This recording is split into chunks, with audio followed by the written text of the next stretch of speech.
بسم اللہ الرحمن الرحیم۔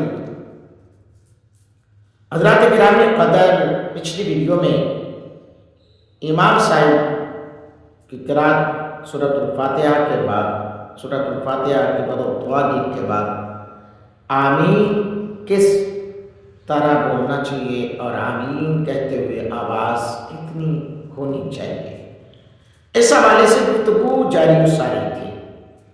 دلائل پیش کیے، قرآنی آیات بھی اور احادیث نبویہ بھی۔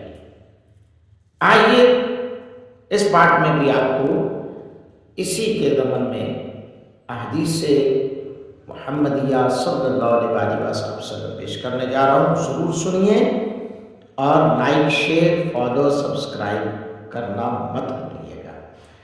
ابو داؤد، ترمذی، ابن ابی شیبہ حضرت وائل ابن حجر رضی اللہ تعالیٰ عنہ سے روایت کی۔ اللہ اکبر۔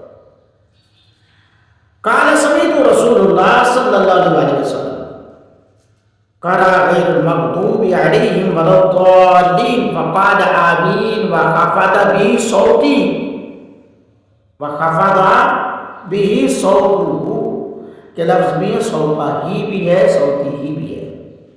تو حضرات کرام قدر سنیے، فرمایا کہ میں نے رسول اللہ صلی اللہ علیہ وسلم کو سنا کہ آپ نے پڑھا غیر المغضوب علیہم ولا الضالین، تو فرمایا آمین اور آواز مبارک آہستہ رکھی۔ یہ جو چیخ کر بولتے ہیں انہیں ان حدیث سے دیکھنا چاہیے۔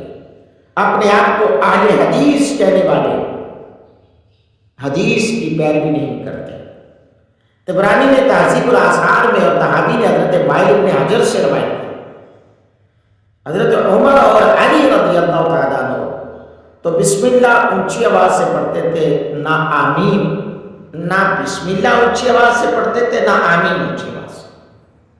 معلوم ہوا کہ آہستہ آمین کہنا صحابہ کرام کی بھی سنت ہے۔ عین شرح ہدایہ میں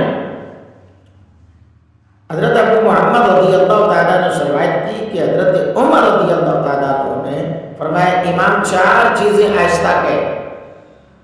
اب حضرت عمر لوگوں کو تعلیمات دے رہے ہیں، فرمایا کہ امام چار چیزیں آہستہ کہے۔ نمبر 1 اعوذ باللہ، نمبر 2 بسم اللہ، نمبر 3 آمین، اور نمبر 4 ربنا لک الحمد، ربنا ولک الحمد۔ یہ حضرت عمر فاروق رضی اللہ تعالیٰ عنہ سے بھی ثابت ہے کہ آہستہ آمین کہنا۔ بحقی نے حضرت ابو وائل سے روایت کی، حضرت عبداللہ بن مسعود نے فرمایا امام چار چیزیں آہستہ کہیں، بسم اللہ، آمین، ربنا ولک الحمد، اور اعوذ باللہ اور تشہد التحیات۔ امام اعظم ابو حنیفہ رحمۃ اللہ تعالیٰ علیہ نے حضرت حماد سے، انہوں نے حضرت ابراہیم نخعی سے روایت کی، آپ نے فرمایا کہ امام چار چیزیں آہستہ کہیں، اعوذ باللہ، بسم اللہ، سبحانک اللہم، اور آمین۔ یہ حدیث امام محمد نے آثار میں اور عبدالرزاق نے اپنی تصنیف مصنف ابن عبدالرزاق میں لکھا۔ حضرات کرام قدر، یہ ساری حدیثیں 2 پارٹس کے اندر آپ کے سامنے میں نے ویڈیو دی اور آپ کے سامنے ہے، لہذا یہ جو بلند آواز سے آمین کہنا ہے، ان کو سوچنا چاہیے کہ ہم کیا کر رہے ہیں۔ حضرات گرامی قدر، دعا کرتا ہوں کہ اللہ تعالیٰ میری آپ کی سادگی کو قبول فرمائے۔ جڑے رہیے، اس چینل کا حصہ بنیے۔ انشاءاللہ اگلی ویڈیو میں بعد از رکوع قبل از رکوع رفع الیدین کرنا، اس پر دلائل آپ کے سامنے رکھوں گا۔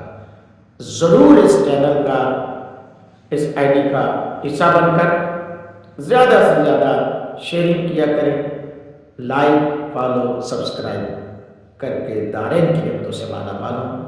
بارک اللہ۔